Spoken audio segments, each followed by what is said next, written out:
quick intro on myself. I've been on the Angular team for 7.5 years, primarily focused on the Angular SSR, the Angular CLI, but on the side I also do some dev infra work. So basically that means supporting our team with release tools, taking care of our CI and CDs and stuff like that. Today the talk is about the secret life of node modules. And yeah, let's get kicked started. So why is this a problem now? We'll start by that, then we will look into the anatomy of a real-world attacks and how attackers operate. Then we will move into a solution space, how to do protective measures and how to automate basically this chaos.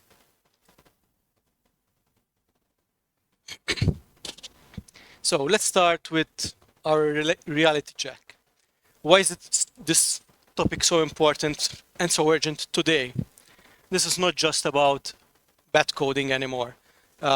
It's about scale and trust. The NPM ecosystem has over 2 million packages available.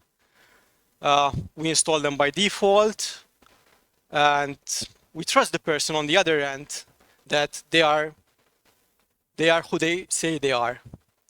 But as we saw with the recent incidents of the Log4j and the Exatutus and Shai Halud, one breach in a widely used package has global consequences.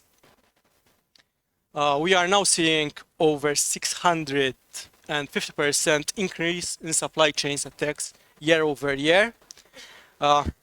These attackers have basically figured out that hacking you is hard, but hacking the library you use is way easier. So they leverage that to get to you. So there are three landscapes of or categories of threats. This is basically the first one is a compromised package. When a legitimate maintainer gets hacked or sells or hands over their project, which was safe, to someone else, and now it contains a malware. The second one is evasion techniques. So basically, this includes something like type squatting. So they create a package named very similar to the popular package that is safe, but they basically try to leverage a mistake, a typo that you can do. And the other one is vulnerability depth. This is basically a silent killer. These are old, unmaintained packages sitting deep in your dependency tree that everyone has forgotten about, but are known to have either security vulnerabilities or are widely used that can be easily compromised.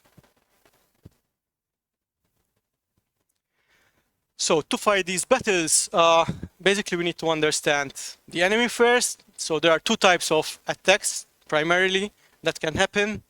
The first one is the injection attack. This is the most dangerous one. Think of the Exatutus or the Shai Haludi.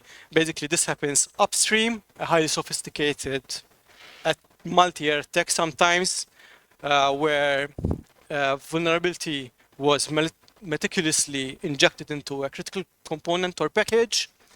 The second one is basically the registry attack. This relies on confusion. Attackers exploit how package managers resolve the packages and try to trick your system into pulling a different package.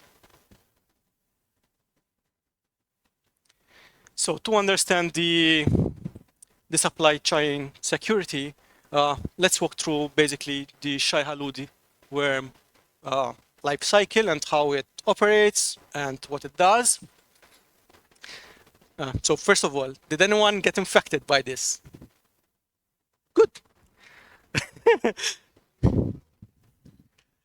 So the process starts very simple by a developer. This could be anyone in the room or a CI installs the compromised package. Crucially, the package will contain a pre-installed script which runs immediately. Next, the script tries to steal as much information as it can, basically your npm token, your other sensitive tokens. So basically, it steals your identity.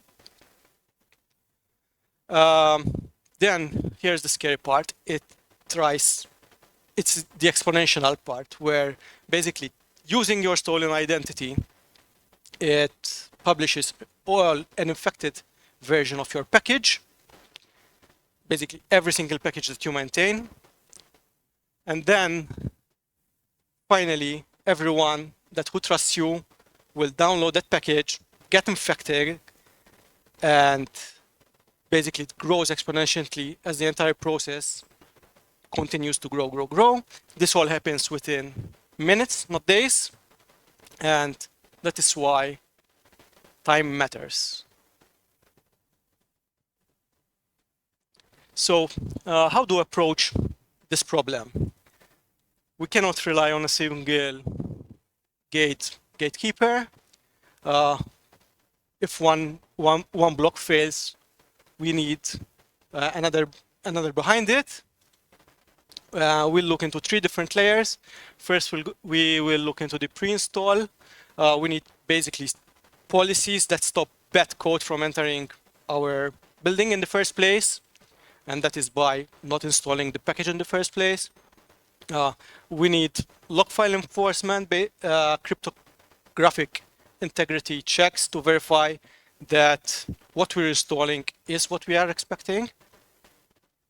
And then ongoing auditing that can be done via automated scanners and CI pipelines, basically. Oops. Did I? No, good. So, the log files like package.json log or pm log are not just a list of random SHAs and checks and things like that. It's basically an immutable blueprint of your dependency tree. We rely on it because it contains the exact version and what that version actually contains. So it's not just the version, but it's actually the content of that file. So it is your source of truth. Now, a couple of questions. Who uses npm? npm. As package manager. npm as package manager. Oh my god, I'm gonna run out. Who uses yarn? No, who uses at the moment? Okay. I mean, I can raise all hands. I used all. Who uses pnpn? I love you. Who uses others? Bandenio, not as runtime as package managers. Okay, so most of the people here are doing something good. So a proactive measure, basically, let's think about the Shai Haludi, which basically, remember the time that was important. The attackers rely on a golden hour. The short window between when they publish the package and when the npm security community detects that malware and actually takes that package down. So if your CI/CD pipeline or a developer installs updates or new packages immediately, you are falling into their trap. Basically, you are exposing yourself because you are installing the package whenever a package is published. So the solution is time. We can do this by implementing something like minimum release age, which not just pnpn, but yarn and other package managers have. which basically tells the package manager that pretend that the package doesn't exist until it's of a certain age. So in this case, it's 1 day. So the package manager will not see that package until it's 1 day old. So the simple config basically blocks the majority of smash and grab attacks, like the Shai Haludi worm, because by the time the 1 day is up, the npm team will nuke the infected versions. Now,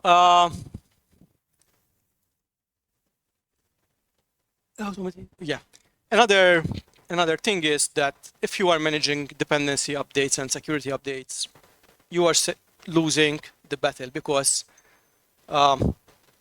you can automate this. So in our case, the Angular team used Renovate for a number of reasons. There are also other tools such as the Bendabot, but in our case we use Renovate because it can track dependencies in package.json, CLI configs, Bazel, Docker files, so a whole host of different type of dependencies. It also prioritizes vulnerability patches, and it also automates the boring stuff like patch updates, minor updates, and log files. For corporates which are not using GitHub, like the public version, Renovate can also be self-hosted, which is a benefit. And in fact, for Angular, we also sort of self-host Renovate. So we don't use the open source version. It can be installed as an npm dependency. So how does a secure pipeline work? Our objective is basically be stable and secure. So to ensure both, every single package update, regardless of its size or criticality, it must pass through a structured pipeline. The workflow begins with renovates when it finds a new dependency version, which acts as our primary intelligence layer. Then, before any update is allowed to be installed, both in CI and locally, we allow it to proceed to the age verification gate. This is crucial policy, so you don't get problems like we had. When the gate passes, Renovate will open a PR and run CI and test and DTOs. Then one of us will review the change, manually verify it, meaning that we actually also go through and see the changes between one version to another, like the code, the source code of that particular package approves, and eventually it gets merged. So we talked a bit about security. It's easy to feel overwhelmed, but I want you to remember that security is a journey. You don't need to start with the hard parts first. We can approach this in a different stages. So the first fundamental stage is actually having your log files committed, as they act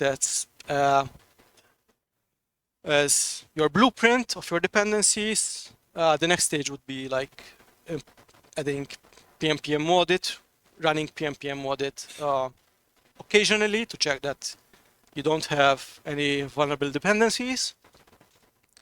The next step is being proactive, where this is where you introduce a concept like the minimum release age policy, which would help you delay the consumption of newly infected packages. And finally, we automate the updates and security vulnerabilities with Renovate or Dependabot. This helps to offload certain manual tasks from us developers. So my key takeaway for you: don't just focus on patching all known issues. That's a lost battle. Implement the policies and automation that stops the next attack from happening. Uh, yeah, that's it. Short and sweet.